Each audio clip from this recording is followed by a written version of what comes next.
Hi, Jeremiah. It's great to see you again. I'm in Costa Hi. Rica, enjoying my Costa Rican coffee as I do every morning. And today I'd like you to join me virtually to discuss interesting topics for the IANUA community.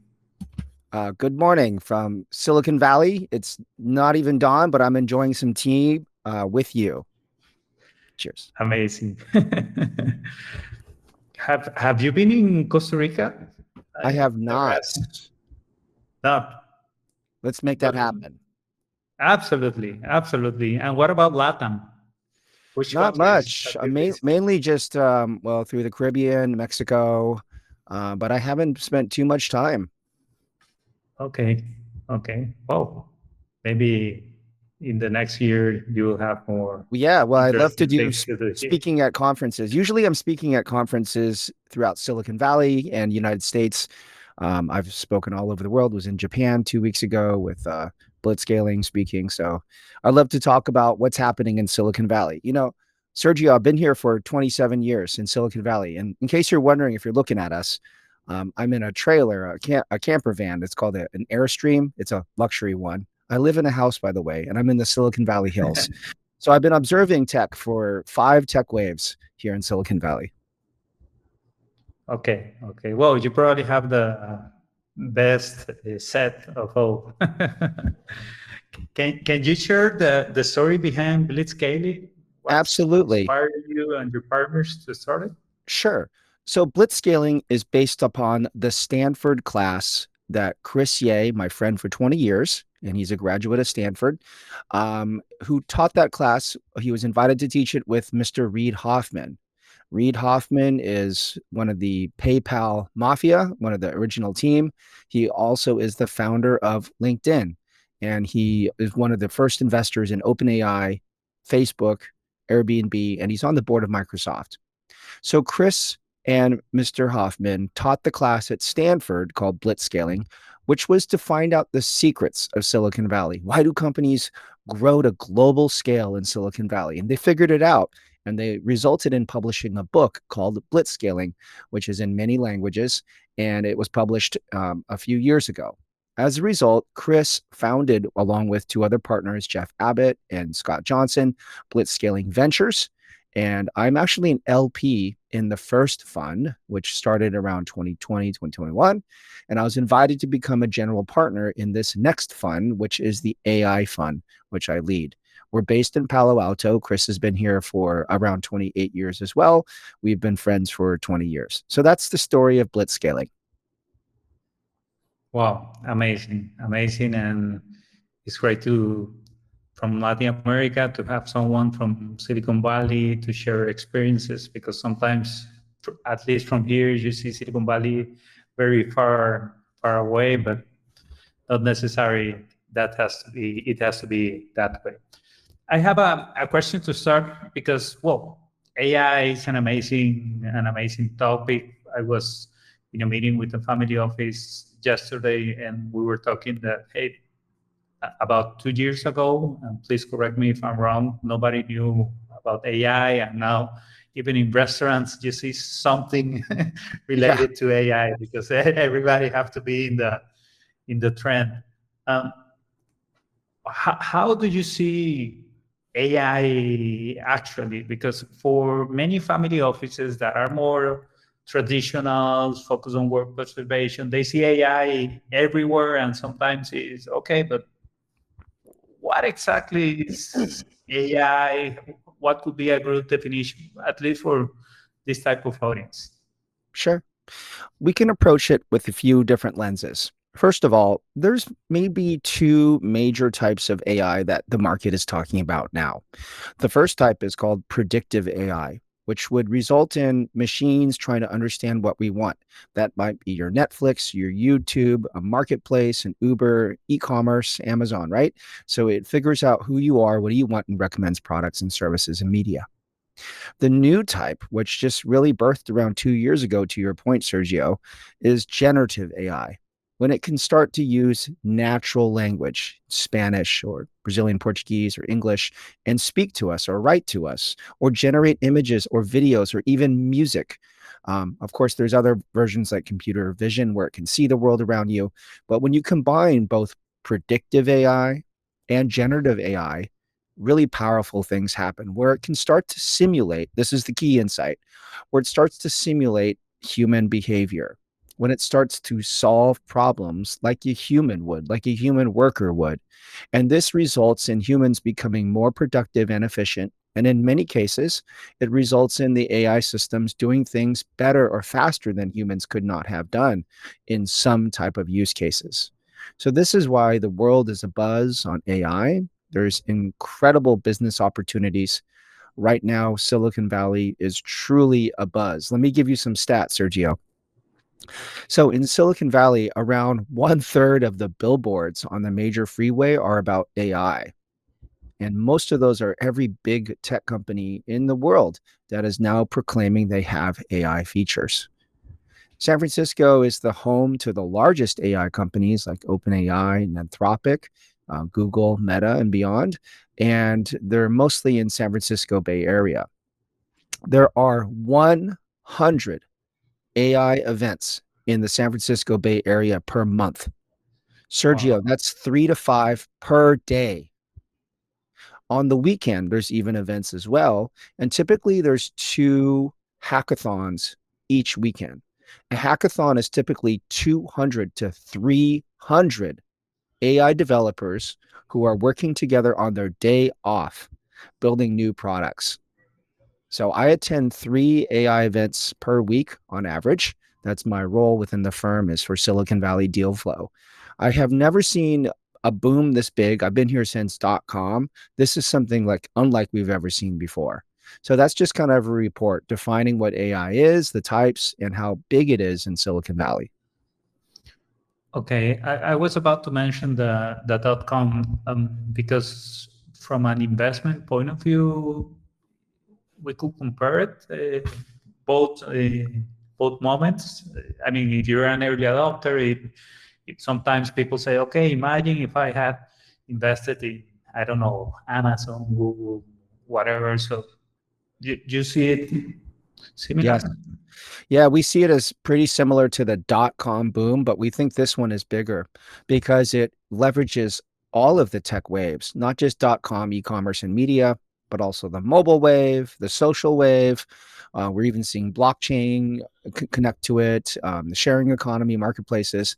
It is bigger than all of those put together. It is truly a profound one. And our advisor and LP, Reid Hoffman, says this is the biggest wave that he's seen of his lifetime because it builds upon all of the other tech waves combined. Of course, I'm paraphrasing his wise words. Okay, okay. And regarding the investment part, because as I was mentioning you, some family offices, at least here in Latin America, the capital is newer, a couple of generations. The target is usually wealth preservation. Sometimes the new generation hasn't take control of the family office and the investment. However, AI, like we just discussed, sounds everywhere, and well, people want an allocation, but they want a proper risk management. So, what are your thoughts about that? And maybe you could explain us part of the value proposition of Blitzscaling. Sure. So, from a personal perspective, I've been a tech founder, executive. I can consult, I can go speak and get paid. There's a lot of different things I can do. Now, this wave with I think will be profound. And I have 3 children. And I think about what is this future? And I don't want my family to be left behind. And so to me, it's very important personally that I have equity in this market. I don't want to miss this.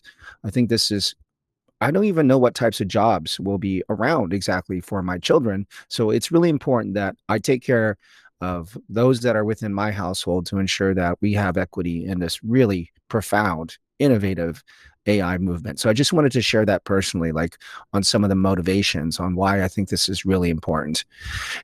So the clearly venture capital is becoming a very common form of a wealth strategy for family offices, regardless if it's first, second, or third generation or beyond, because these are the fastest growing areas of growth. Tech right now is the largest grower, even within Wall Street. It is dominant. And even in the United States, you can see that the tech industry has definitely partnered deeply with this new administration. So tech is really dominant. That's key to note.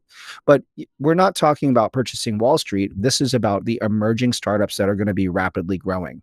Now, let me just share our philosophy at Blitzscaling is finding companies and startups that are likely to win most of their market.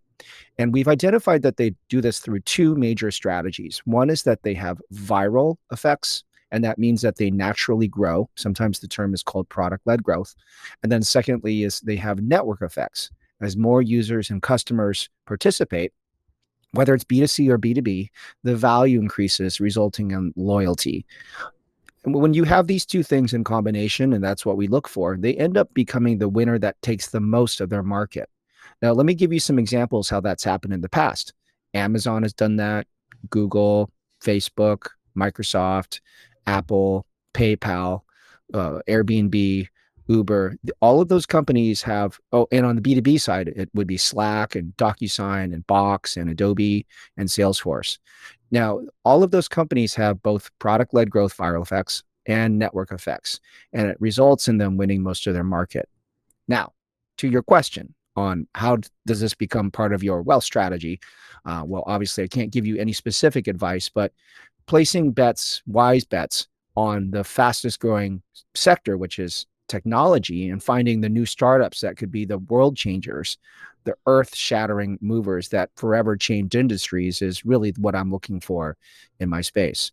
And I'm happy to tell you about some of the investments that we've made, including in Brazil. Okay, perfect.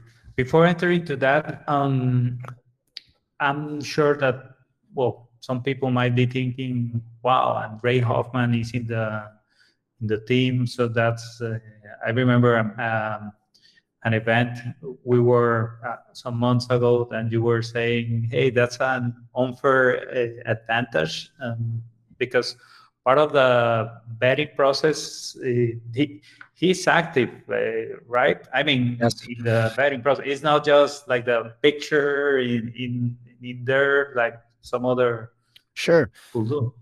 Yes. So Reid Hoffman is very successful and can do whatever he, desires to do. And he's working on projects that will change the world.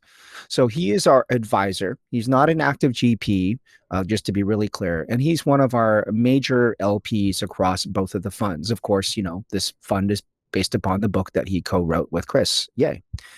And so Reid does a number of things. 3, obviously, he put his money in and his name. So we have that. Thank you so much, Reid. But 2, he also reviews each of our AI deals. Of course, we want the advice with the first donor investor into OpenAI. And Reid is on the board of Microsoft and invests into the AI space. We want his advice. In fact, Sunday night, he responded to Chris reviewing one of our deals, and we placed a bet into Skyfire, which is a payment protocol system. So Reid reviewed it, gave some feedback, and he said, this is probably a good bet to make. So we went forth, and we actually wired the money yesterday. So Reid reviews the deals before we invest. The third thing that Reid does, and this is, again, an unfair advantage, and I can't talk in detail.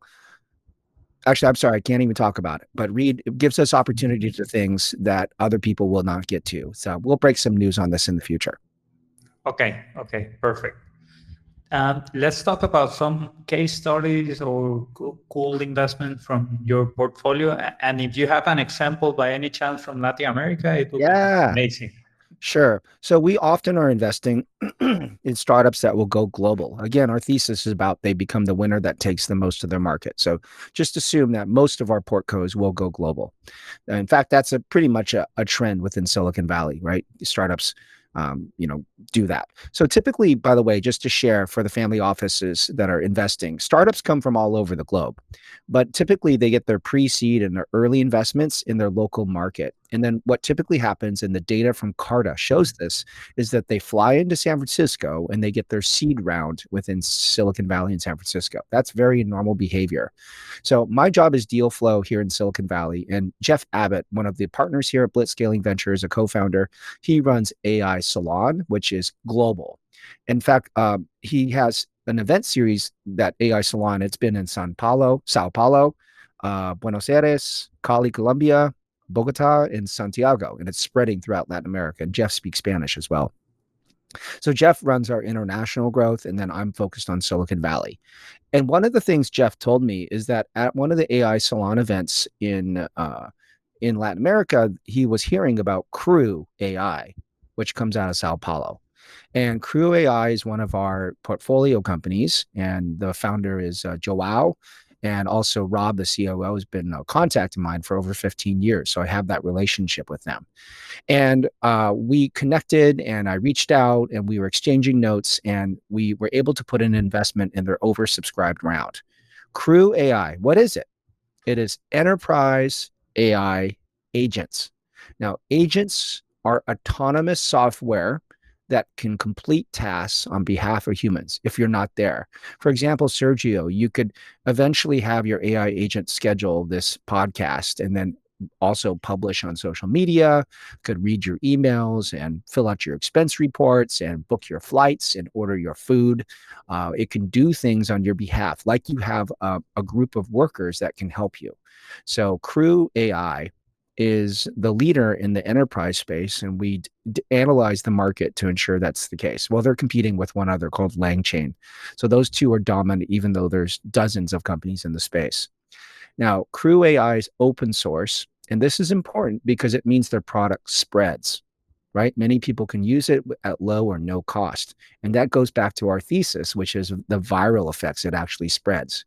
And as people build AI agents, they build these templates on Crew, and they can be reused. And that's a form of a network effect because it means the value increases for all of the other developers.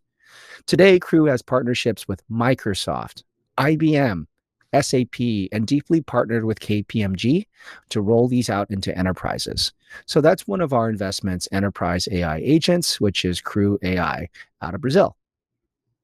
Wow, it's great, and it's also amazing to listen that you have at least one portfolio company here in Latin America. I was in an yes, absolutely. I was in an AI salon, by the way, with Jeff in Mexico. Great. And I was able to saw that movement and a lot of founders and great ideas and solving different type of problems. So this is great.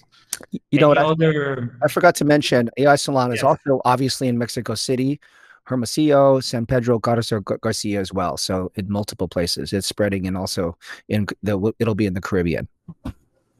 So Great. we are global. Absolutely, and that's the beauty of AI. It has to be global. You know, let's talk about that. Okay, so for the family offices in Latin America, AI is a wonderful way for your family business to go global because it can do instant translations in context of that market as well. It won't just like simply translate English to Spanish or Spanish to English. It can also give specific nuances for those regions. And it could use text, it could be input or output text, it could input or output voice, and it can starting to input or output video.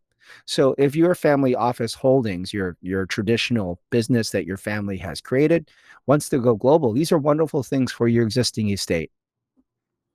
Yes. Oh, I mean, there's plenty of the uses and case studies about the AI in all industries, because that's a good thing about this. It's not related to one specific industry or geography. Any final thoughts? I mean, this topic is amazing, but Sure. Something else that you would like to share? Well, we talked about AI agents, and that is really the growth area that we're seeing in Silicon Valley. So I want to give some advice on how we're looking at the market so the family offices can think about their strategies.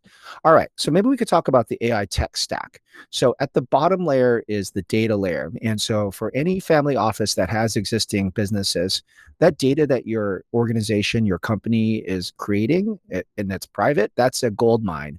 Don't just give that away so quickly to any AI company or consulting firm. That is really important to have. In fact, we look for startups that have access to what we call exclusive data. So that's really important because that is a competitive edge and nobody else should have it, only those that you give access to. Now, the next layer is the foundational model layer. And so this is like OpenAI, Anthropic. There's also versions around the globe. Japan has Sakana. In the Middle East, they have Falcon. And there's these versions. Oh, in France, they have Mistral. The next two layers on top, there's two investment opportunities. There's the AI apps, which could be for your operations or supply chain or marketing or sales or personal or consumer. And then there's the new category, which is called AI agents, which we talked about earlier, which are more autonomous applications that can do things that look like humans and they do things like humans would do. So that's how we see the market right now. So we are investing mostly in the AI apps category and the AI agents category, which is the hot emerging space. The foundational model space, we're not investing too much because those deals are already well baked. They're in Series C or D. They're already very developed, and the valuations are in the billions, and they have high CapEx, high OpEx. So it's just not good for an early stage fund. So I wanted to provide that context for the family offices that are thinking about investing in the space, where to start to look in these particular markets. Okay. No, it's super useful. Well, and thank you, Jeremiah. Thank you, This Sergio. has been an amazing conversation, and hopefully we could meet again in the near future for a real coffee or tea face to face. It would be my pleasure. Thank you so much for having me today. Thank you. Bye. Bye-bye.